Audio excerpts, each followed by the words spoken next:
Despite having studied finance and economics at the world's best universities, the following question remains unanswered. Why is it that 5,000 units of our currency is worth 1 unit of your currency, where we are the ones with the actual gold reserves? It's quite evident that the aid is in fact not coming from the West to Africa, but from Africa to the Western world. The Western world depends on Africa in every possible way, since alternative resources are scarce out here. So how does the West ensure that the free aid keeps coming? By systematically destabilizing the wealthiest African nations and their systems, and all that backed by huge PR campaigns, leaving the entire world under the impression that Africa is poor and dying and merely surviving on the mercy of the West.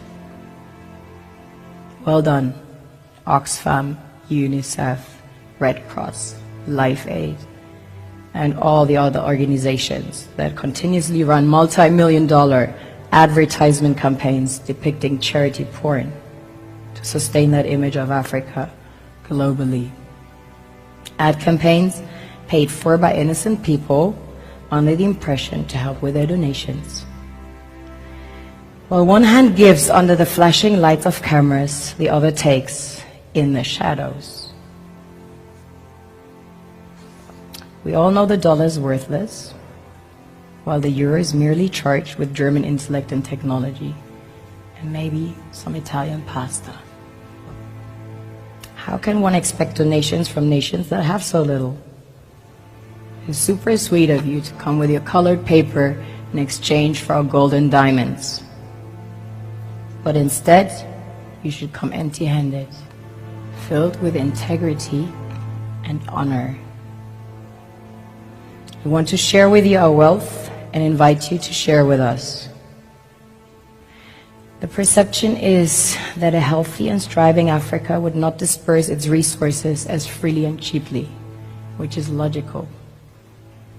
Of course, it would instead sell its resources at world market prices, which in turn would destabilize and weaken Western economies, established on the post-colonial free meal system.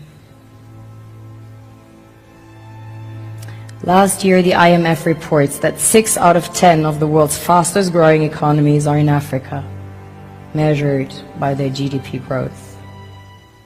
The French Treasury, for example, is receiving about $500 billion year in, year out. Foreign exchange reserves from African countries based on colonial debt they forced them to pay. This is what happens in the human world, the world we have created.